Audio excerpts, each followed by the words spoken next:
You're listening to Your Calm Parenting Path. I'm your host, Nina, a mindful parenting coach and mum, here to help you go from overwhelmed and reactive to calm, confident, and connected with your kids. This show is for parents who want to raise their children with more patience, less stress, and a whole lot more joy. Because small shifts make a big impact, and you can build the parenting life you've always wanted. If you want to see what I'm up to, follow me on Instagram at Mindful Parenting Lifestyle, and don't forget to hit follow or subscribe so you never miss an episode. Let's get started. Hello, and welcome back to Your Calm Parenting Path. Today I'm joined by the incredible Kaz Parrott, Child's Emotional Wellbeing Specialist, teacher and founder of Raising Connected Kids. Kaz is a mum of two beautiful, sensitive boys and has over 20 years of experience working with children. She's on a mission to help kind-hearted, sensitive kids grow into confident, resilient little humans without ever asking them to be someone they're not. In today's chat, we're going to explore why these kids often feel overwhelmed by friendships and how we as parents can help them develop the emotional and social skills that they need to thrive. So if you've ever wondered how to help your child through a friendship wobble or support their sensitive heart in a loud and busy world, this episode is for you. Kaz, thank you so much for joining us today. I'm so excited for this conversation. Oh, thank you for having me, Nina. Could you start just by telling us a little bit about what drew you to this work and what sparked Raising Connected Kids? Yeah, sure. So throughout my teaching career, I was always drawn to the quieter, more sensitive students, those beautiful kids who sometimes fly under the radar. I guess because I was one of them too myself. Okay. Yeah, I know exactly what it was like to sit in a classroom full of noise and feel overwhelmed or unsure, and just like that sense of being not quite enough. And then when I became a mum to two sensitive boys, I saw those gentle traits reflected back in them. And I actually loved that about my boys. I was so proud and admired their empathy and their gentle, sensitive nature. I wanted my boys to grow up seeing their sensitivity as a strength, not a flaw like I did. Beautiful. Yeah.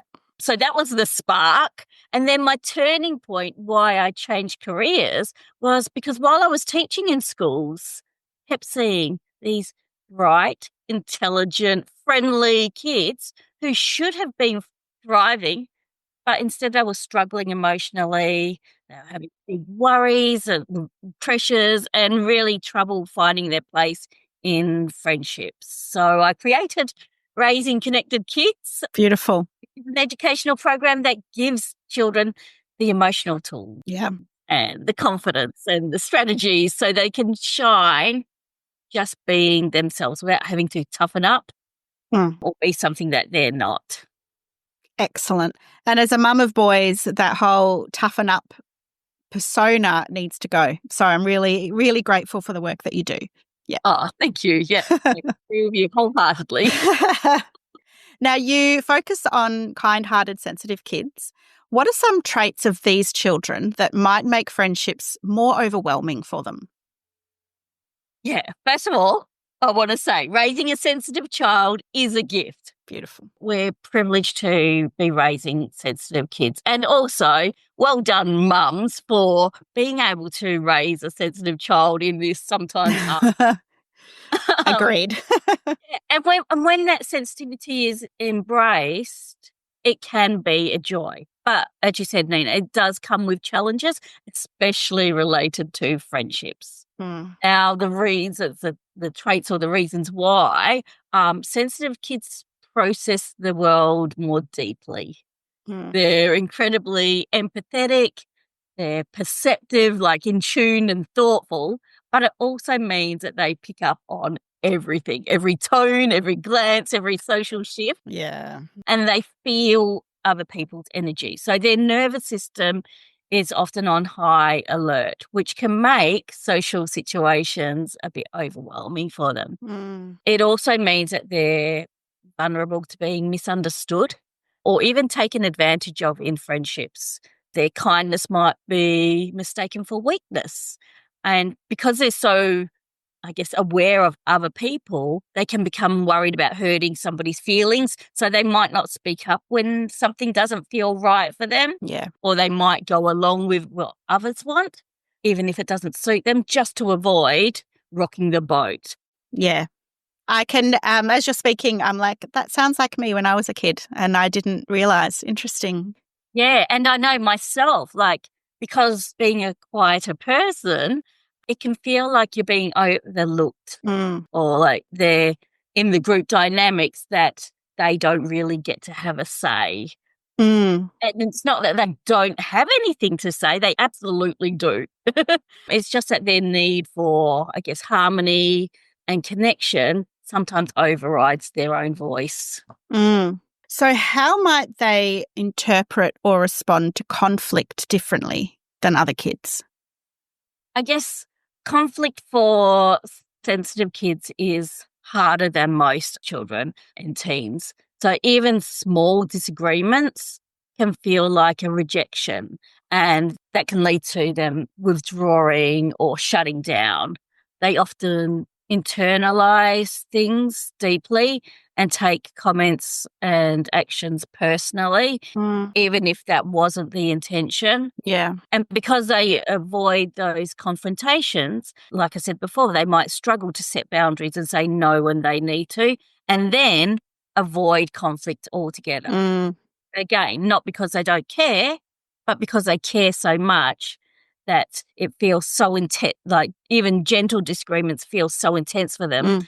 They're worried about hurting somebody else's feelings that they would just prefer to stay quiet. Yeah. So, I mean, that's part of what how we help sensitive children is by developing their assertiveness in a way that still feels kind.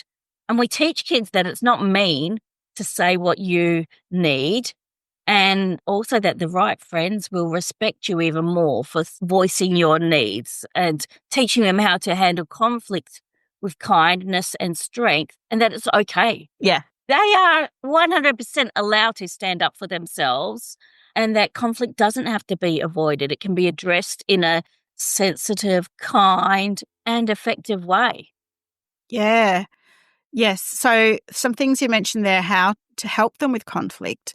What's some common mistakes that we as parents might make when trying to help our kids with their friendship struggles? Okay, I had to think that there's a few here. Parents, we're all trying to do our best.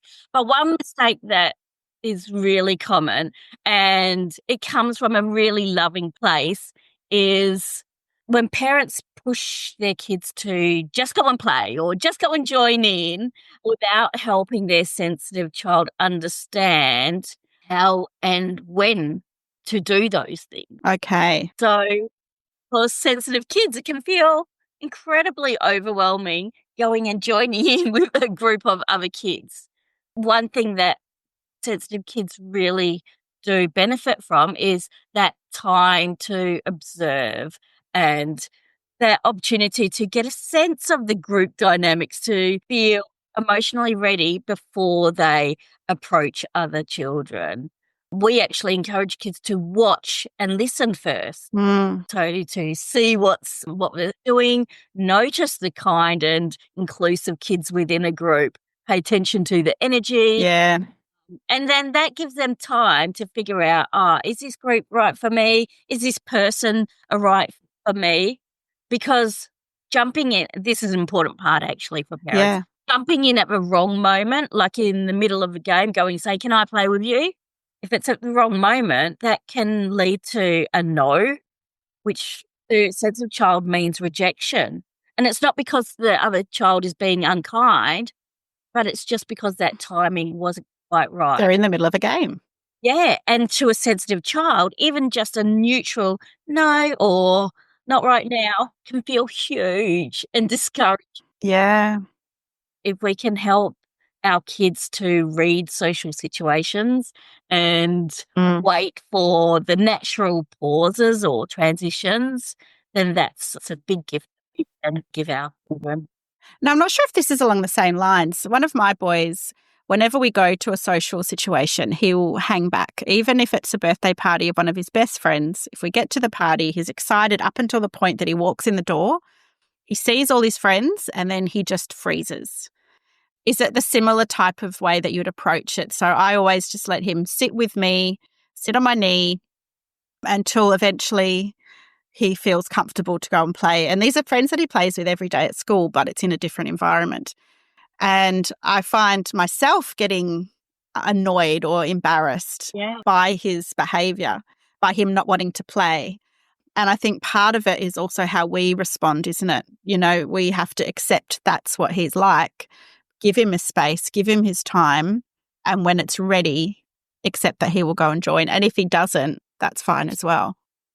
Yeah, I think that's a really common one, Nina. I know I've been in that situation more so when my kids were like younger and toddlers, and many other parents I'm sure will relate to. Like, you go somewhere and the kids are standing by your side, and then 5 minutes before you have to leave, that's when 100%.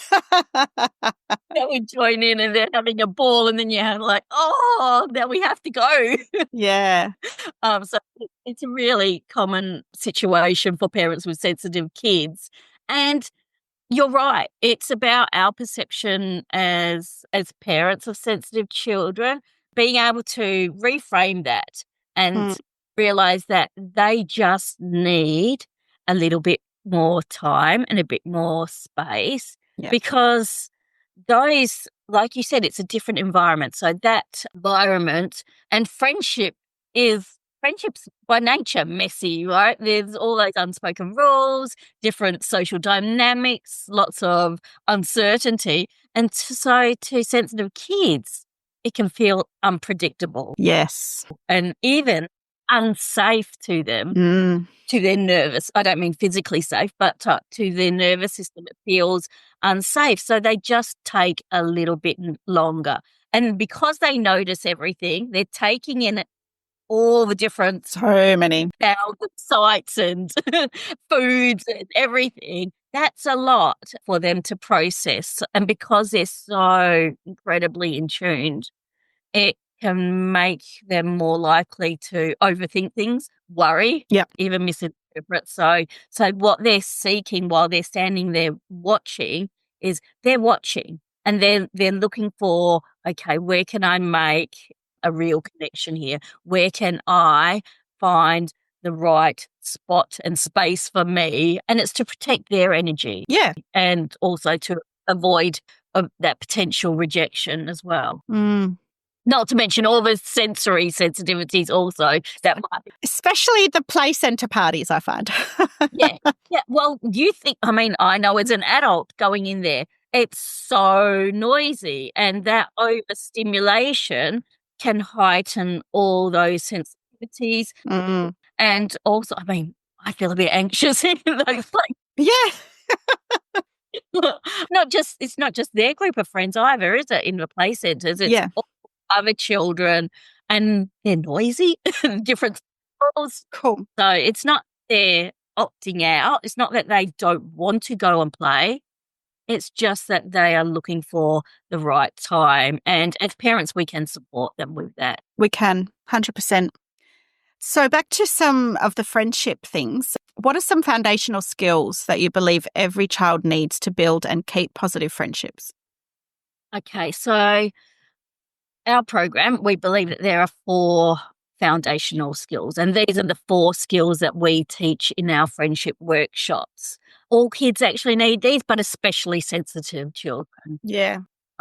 Because it helps them build strong, positive friendships, which is essential for even later on in their life. We're building strong, positive relationships also. Perfect. So the first thing we help them with is understanding what real friendship looks like. Great. And feels like. So a lot of kids think that a friend is somebody that they see every day or somebody that they spend a lot of time with, even if that person isn't kind to them. So we help them to define what real, genuine friendship is. So then they can learn to look for those connections that are safe and respectful and mutual. Beautiful. The second one is knowing and communicating their boundaries. So especially our sensitive kids need to know how they do and don't want to be treated. That's a big one. And then have the confidence to be able to speak up when something doesn't feel right for them. Now, it might look different for our sensitive kids to other children, and that's okay because we all, even as adults, we all have different needs and preferences, and we are allowed to have those, and working out what we do and don't like is part of that navigating friendships.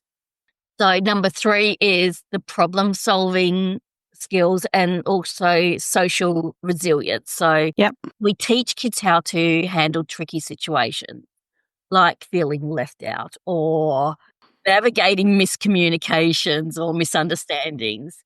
We do that through role play and real world scenarios that they can relate to, teaching them how to see other perspectives and also how to handle it when somebody, especially if it's a so-called friend, is being mean to them, how they can manage that situation. Great. And the last one, so number 4, sorry, it's quite a lot that we. No, this is fantastic. So the last one is having the confidence to initiate and maintain friendships. So when kids feel good about who they are, it shines through. We help build up their self-belief and help them to realize that being a sensitive person is an awesome thing to be. It's not something to be embarrassed or ashamed try and hide away. It's something that they can feel proud of. So once that we build up their self-belief, then we can help them feel ready to say hello or give a wave and said Fantastic. can approach friendship. They're not necessarily going to run in there saying, "Hi, I'm here." Yeah. But in their sensitive, quiet, more gentle way, they're going to be able to join in and express themselves without that worry of how they're going to be judged. Can you tell us a bit more about this program? So this is it a 4-week program, the friendships, or is it just a course? How do parents get involved with that program? It sounds amazing. Yeah. So we call them Connected Kids Workshops, and they are 4-week programs where kids learn basically those 4 foundational skills that I just spoke about, and kids come and join us. We run them as group programs. But given the nature of the kids who we work with, they're always like small, intimate groups. So we only ever have up to 6 kids in our groups. They're available across Australia. And I don't know if you have any Kiwi listeners there, but Ooh, maybe we do. yeah, we have quite a few kids from New Zealand joining us as well. So it's an online program. Brilliant. Kids join us via Zoom. And they love it because they get to meet other sensitive kids and hear their experiences and help them realize that they are not alone. Sensitive kids are not often talking about these difficulties or challenges at school. And sometimes they could even be the only person going through this in their class, and they look around and think, oh, it's so easy for everybody else. It must be me. There must be something wrong with me. Whereas when we can come together with other children, it's actually beautiful. They Can see it happen. Yeah, they form like a really strong support network to each other, and they encourage each other and show so much compassion with each other as well. And it sounds amazing. Yeah, to see them building up to that, like in the 4th week when they do go out and they put their skills into practice with making new friends or identifying new friends, and then they come back and tell us, and they're all like, "Oh, it's beautiful." Excellent. Well, I'll put the links to your programs in the show notes, or at least to the website, so people can check that out if they think their kids would be suitable to attend. I think my kids will be. Be in touch. Okay, so how do you support a child who keeps saying that no one wants to play with them or that they have no friends? What's your tips for that situation? Yeah, it's heartbreaking when, like, as a parent, when we hear those words, nobody wants to play with me. I have no friends. And Firstly, I want to say this really clearly. Just because your child is struggling with friendships doesn't mean that they're not lovable or likable. Mm. I've said it a number of times in this conversation. Sensitive kids are incredible humans. Yeah. But when they do hold back or struggle socially, they themselves can start to believe that there's something wrong with them. Mm. And sometimes that belief becomes the barrier within the friendships. So as parents, we can help them to reconnect with who they are, help them feel proud of themselves and celebrate them for their sensitivity. And as parents, we can help guide them to find friendships that fit them, not friendships where they have to fit in Oh, yes. or they have to change who they are, but friendships that fit their personality, which means not forcing them into places that don't feel right. Yeah, I love that. So important. Yeah. And like I said before, as parents, we can reframe it too, not as a failure, but as maybe just a season of their life where it might be they might be having difficulties in friendships, but with the right guidance, it can change. Everything can change. Those right friends are out there. I assure you, parents, the right friends for your child are out there.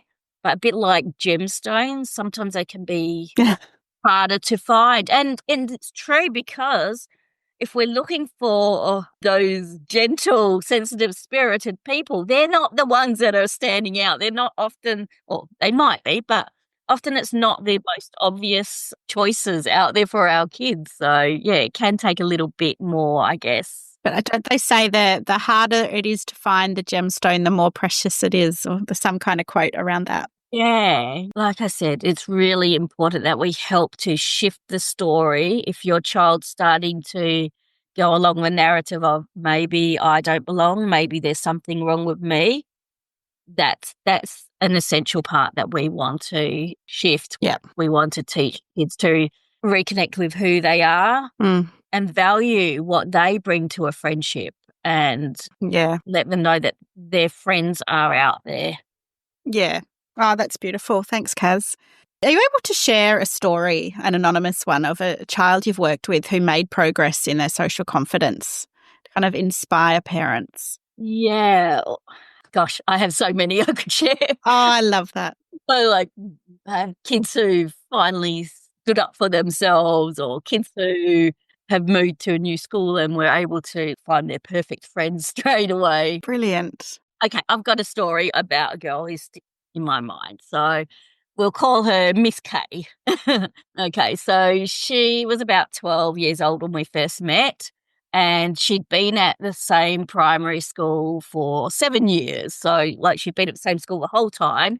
And her mum had said that she'd only ever been invited to play dates maybe less than a handful of times in that 7 years. Wow. She also had a younger sister who was, like, really outgoing and popular and had all the friends. So this 12-year-old would often tag along with her sister's friends just so she had company. So we helped Miss K to have a look at her personality and identify the types of friendships that she wanted, ones that would suit her. We helped her to remember what an amazing human she is because she'd kind of forgotten that over 7 years of feeling like she didn't fit in, 7 years of seeing her little sister make friendships easily. She was absolutely feeling quite down on herself. So then once we built her up, we taught her how to, first of all, look for the right friends for her. Yep. The ones that suited her personality. Again, the quieter, sensitive kids that are harder to find sometimes, a bit like diamonds. Yeah. And then came the time when she put all of her learning together, put it into action. And so she's a hero of this story, not me at all. She's the one that did the real work and showed that real bravery. And with encouragement and support, because she was part of our group program. So the other kids in our group, Amazing. or with their encouragement, because she'd made friends with them. And so that's like even a first step because goes, oh, okay, I can make friends within like our Connected Kids workshop group. So it's obviously not me because I've just made friendships with these. Yeah, amazing. And then going from that point of making friends within our group, she took the leap and she made new friendships at school. Real, authentic friendships who were her friends, not her sister's friends, not just acquaintances or people that she tagged along with. They were her genuine friends. And I keep screenshots of messages that I get from Oh, parents up on my wall. And I'm just going to read this one to you, Nina. yeah, please do. It says, my girl has found her sparkle. She now enjoys going to school and has her own friends who contact her out of school. This week, I've dropped her off at 2 play dates with the same friend. She's been coming home with cards from friends. She's found her own actual real friends. Oh, I know. gives you goosebumps. Holy moly. I know. That's incredible. And the best bit, she didn't have to change who she is. No. She learnt she deserved friendships and she learnt how to get what she deserves. Oh, Kaz, the work you do is amazing. And as you said, it's the child that does the work with inverted commas, but having a guide or a coach to set them on the right path is so important. So thank you for all the work that you do. Oh. I love it. It lights me up. I can see that. I love doing it. So as we finish up today, I always like to leave listeners with a small shift that they can make for a big impact. What's one simple thing a parent can try this week to gently support their child's friendships? Okay, so one thing that we can do with our own children is make our starting point around validating their feelings. So when your child says nobody wants to play with me, or they're telling you about a friendship difficulty, I know it's a really hard one as parents, but try to resist the urge to fix it. Yeah. Or explain it away. Just taking a bit of time to pause and say, hey, that really sucks, or that sounds really rough. Yeah. I'm sorry you had to go through that, or I'm sorry you felt that way today. I know as parents, we want to fix the world for our kids, and it comes from a loving place. But starting at that validation point, Yeah. when your child feels heard, they feel safe. And that's the foundation of them having that social confidence and having that self-belief. And even offering them hope as well. So validation first, but then offering the hope and reassuring them, letting them know friendships can take time, or you just haven't found your people yet, but I know you will. Yeah. I think that validation piece is so important, isn't it? Yeah. Not just brushing over their feelings and, you do have friends. You do have friends. What about him? What about her? But actually just listening and being their safe space for them to talk about what's happening for them. Very important. Great. Thank you, Kaz. This has been a wonderful conversation. I can really see your passion shining through, and just hearing the story of Miss Kay, it gave me goosebumps. It was awesome. Where can people connect with you or learn more about your programs? Okay, so if you've been nodding along thinking, oh, that's exactly what my child needs, Yeah, I was. come and connect. I'd love to connect with you. So you can find out all the details about our Connected Kids workshop and specifically our friendship one. We do run others as well on other topics, and I work with kids with one-to-one support as well, and also have an ongoing program called Connected Kids Academy. So you can find all the details about that on my website, which is raisingconnectedkids.com.au. I'm also on Instagram. I'm feeling my way around Instagram. So come and say hi or send me a DM. Kids_emotional wellbeing. And also we have a beautiful, beautiful free community, free Facebook group for parents called Kids Emotional Wellbeing.